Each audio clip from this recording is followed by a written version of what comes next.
بسم اللہ الرحمن الرحیم۔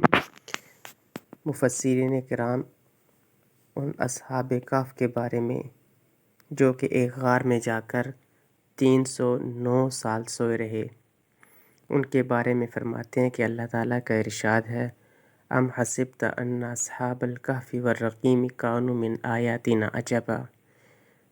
اس کا مفہوم یہ بیان کرتے ہیں کہ اللہ تعالیٰ کی قدرت عظیمہ کے اعتبار سے اصحاب کہف کا جو قصہ ہے یہ ایسا بھی نہیں ہے کہ اس کو بہت زیادہ عجیب سمجھا جائے، کیونکہ اللہ تعالیٰ نے زمین، آسمان، سورج، چاند، ستارے، بہت سی چیزیں ایسی پیدا کی ہیں، جب انسان دیکھتا ہے تو انسان کی عقل دنگ رہ جاتی ہے، اور پھر ان کو اللہ تعالیٰ کے حکم سے 309 سال تک سلائے رکھنا یہ کوئی عجیب بات نہیں ہے، کیونکہ جو اللہ تعالیٰ انسان کو پیدا کرتا ہے اس پہ قدرت رکھتا ہے، وہ ان چیزوں کے اوپر بھی قدرت رکھتا ہے۔ بہرحال مفسرین نے کہا ہے کہ اصحاب کہف کا قصہ جو قرآن میں وارد ہوا ہے وہ فقط اللہ تعالیٰ نے اتنا ہی بتایا ہے کہ وہ چند نوجوان تھے جو کہ اپنے ایمان کو بچانے کے لیے ایک غار کے اندر چلے گئے تھے۔ بادشاہ ظالم تھا، وہ ان سے زبردستی بت پرستی اور غیر اللہ کے نام کی پوجا پاٹ کرانا چاہتا تھا، لیکن مفسرین نے کہا نہ کسی صحیح حدیث کے اندر ان کی کوئی کیفیت معلوم ہوتی ہے، نہ قرآن نے بہت زیادہ وضاحت کی ہے۔ بہرحال امام ابن کثیر رحمۃ اللہ علیہ نے ان کے بارے میں لکھا ہے کہ اصحاب کہف جو تھے یہ چند جو نوجوان تھے بادشاہوں کی اولاد اور اپنی قوم کے سرداروں میں سے تھے، لیکن بادشاہ نہیں تھے۔ اس وقت بادشاہ جو تھا وہ ایک ظالم قسم کا تھا اور اس کا نام دقیانوس تھا۔ قوم جو تھی وہ بت پرستی کرتی تھی۔ ایک روز ان کی قوم اپنی کسی مذہبی میلے کے لیے شہر سے باہر نکلی، جہاں پہ یہ ہر سال اجتماع کرتے تھے، ان کا میلہ لگتا تھا۔ وہاں جا کر یہ لوگ اپنے بتوں کی پوجا پاٹ کرتے تھے اور ان کے لیے جانوروں کی قربانی دیتے تھے۔ جو دقیانوس تھا یہ لوگوں کو، قوم کے لوگوں کو بت پرستی پہ مجبور کرتا تھا۔ اس سال جب کہ پوری قوم میلے کے اوپر جمع ہوئی تو یہ نوجوان بھی وہاں پہ چلے گئے۔ جب انہوں نے اپنی قوم کی حرکتیں دیکھی کہ وہ بتوں کی پوجا کر رہے ہیں، ان کو اپنے ہاتھوں سے تراش رہے ہیں، ان کے سامنے سجدے کر رہے ہیں، ان کی عبادت کر رہے ہیں، ان کے لیے قربانی کر رہے ہیں، تو اللہ تعالیٰ نے ان کو یہ عقل سلیم عطا کی۔ انہوں نے یہ سوچا کہ یہ قوم جو احمقانہ حرکتیں کر رہی ہے، پاگلوں والی، بیوقوفوں والی، تو وہ سمجھ گئے کہ یہ بت ہیں، ان کو اپنے ہاتھوں سے بناتے ہیں، تراشتے ہیں، پھر ان کے سامنے قربانیاں کرتے ہیں، تو یہ عبادت تو اس کی ہونی چاہیے جو زمین و آسمان کو پیدا کرنے والا ہے، جس نے ساری دنیا کو پیدا کیا ہے۔ ان میں سے ہر ایک آدمی نے اپنی قوم کی احکامانہ باتیں جو تھی، جتنی بھی بیوقوفی والی، نادانی والی باتیں تھیں، ان سے دل برداشتہ ہو گئے۔ تو ان میں سے ایک نوجوان اٹھا اور ایک درخت کے نیچے جا کے بیٹھ گیا۔ اس کے بعد ایک دوسرا شخص بھی آ گیا، اسی طرح کرتا تیسرا، چوتھا۔ جب یہ سارے ایک درخت کے نیچے بیٹھ کے، حالانکہ یہ ایک دوسرے کو کہتے ہیں پہچانتے بھی نہیں تھے، اور انہوں نے ایک دوسرے کے سامنے واضح بھی نہیں کیا تھا کہ ان کا مقصد کیا ہے۔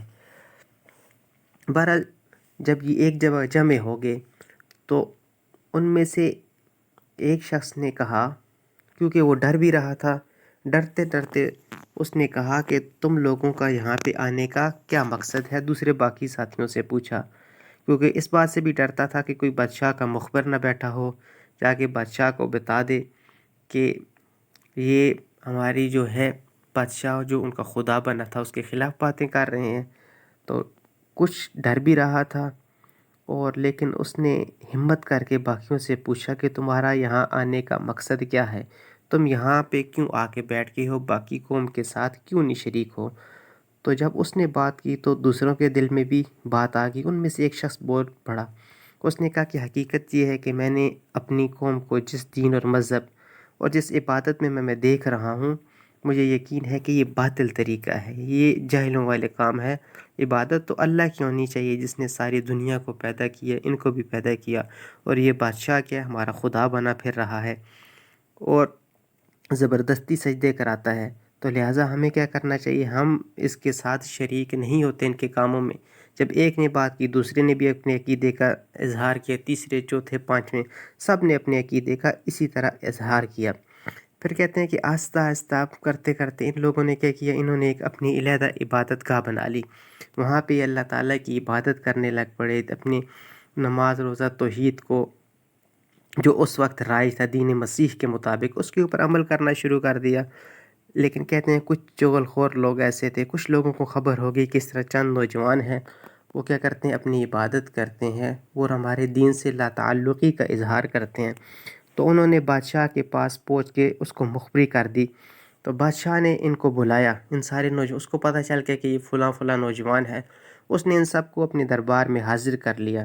جب یہ سارے بادشاہ کے دربار میں حاضر ہو گئے تو بادشاہ نے ان سے پوچھا کہ تم مجھے خدا نہیں مانتے ہو؟ تو اللہ تعالیٰ نے ان کے دلوں میں، اللہ تعالیٰ فرماتے ہیں وَرَبَطْنَا عَلَىٰ قُلُوبِهِمْ، ہم نے ان کے دلوں کو آپس میں جوڑ دیا۔ اِذْ قَامُوا فَقَالُوا رَبُّنَا رَبُّ السَّمَاوَاتِ وَالْأَرْضِ، جب وہ بادشاہ کے سامنے کھڑے ہوئے تو کہنے لگے ہمارا رب تو ایسا رب ہے جس نے زمین و آسمان کو پیدا کیا، لَن نَدْعُوَ مِن دُونِهِ إِلَٰهًا لَقَدْ قُلْنَا إِذًا شَطَطًا، اگر ہم اللہ تعالیٰ کے ساتھ کسی اور کو خدا بنائیں تو پھر کیا ہوگا، یہ تو بڑی ناانصافی کی بات ہے، تو یہ تو اس طرح مناسب بات نہیں ہے کہ جس نے زمین و آسمان کو پیدا کیا۔ جب ان لوگوں نے بڑی بے باکی کے ساتھ بادشاہ کے سامنے بات کی اور اس کو ایمان کی دعوت دی کہ تو بھی ایمان لے آ، تو بھی ایسے کاموں کو چھوڑ دے، تو بھی خدا کی مخلوق ہے، تو اس نے انکار کر دیا اور ان کو ڈرایا دھمکایا کہ اگر تم نے اپنا مذہب نہ چھوڑا تو میں تم کو قتل کر دوں گا۔ پھر اس نے حکم دیا کہ ان کے بدن سے جو عمدہ قسم کی پوشاک ہے وہ اتار لی جائے، اور ان کو میں کچھ دن دیتا ہوں مہلت کے، تاکہ ان کو کیا ہو، یہ سوچ سمجھ لیں۔ تو چنانچہ جب اس نے ان کو مہلت دی تو اس نے کہا کہ تم نوجوان ہو، تمہیں میں قتل نہیں کرنا چاہتا، اور تم ہمارے رؤساء جتنے بھی قوم کے ہیں ان کے اولادوں میں سے ہو، تو لہٰذا تم خوب سوچ سمجھ لو۔ اگر بعض کہتے ہیں 1 دن کا مہلت دی، بعض کہتے ہیں 2 دن کی، بعض 3 دن کی، بعض کہتے ہیں اس نے کسی سفر کے اوپر جانا تھا۔ تو جب مہلت دی تو ان کو اللہ تعالیٰ نے ان کے لیے موقع فراہم کر دیا۔ یہ وہاں سے نکلے، وہاں سے نکل کے آئے اور ایک غار کے اندر پناہ لے لی۔ تو بعض کہتے ہیں کہ یہ تو راستے میں ان کو ایک چرواہا ملا، اس نے کہا کہ میں بھی تمہارے مذہب کے اوپر ہوں جس مذہب کے اوپر تم ہو، اور اس کے ساتھ کتا بھی تھا۔ جب یہ جانے لگے تو کتا بھی ان کے ساتھ ہو لیا۔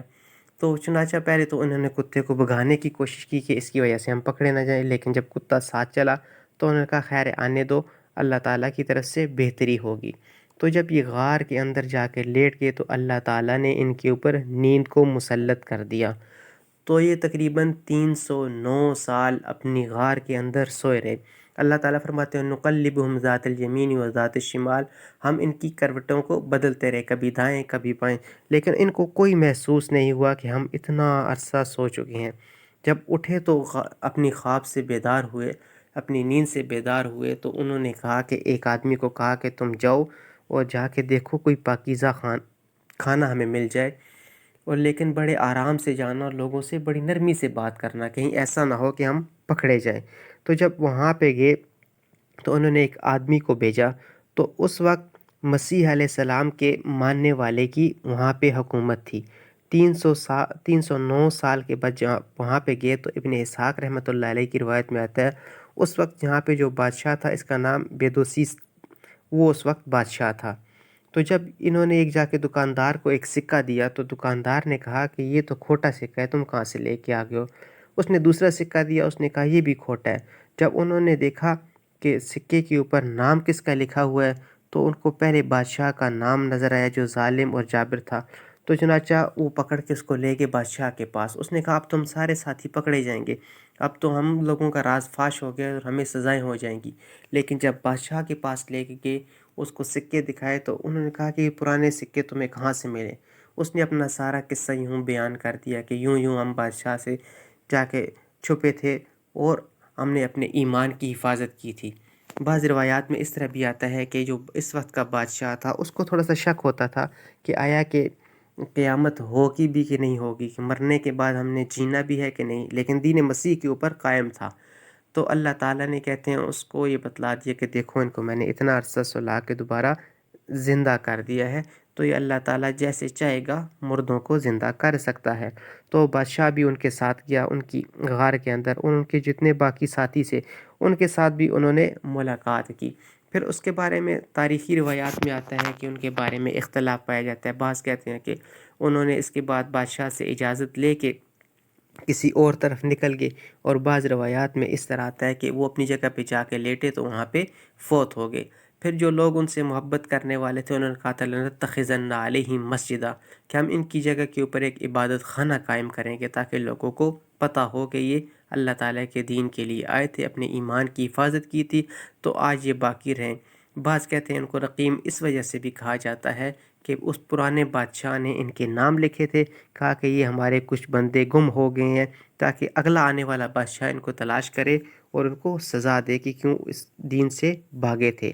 تو الغرض لیکن قرآن پاک نے اس طرف کہیں بھی اشارہ نہیں کیا۔ قرآن پاک نے صرف واضح یہ بات بتائی کہ وہ ایسے چند نوجوان تھے جو اپنے ایمان کی حفاظت کے لیے نکلے تھے، اور اللہ تعالیٰ نے ان کو 309 سال سلائے رکھنے کے بعد دوبارہ زندگی دی، اور یہ بتایا کہ اللہ تعالیٰ ہر چیز کے اوپر قادر ہے۔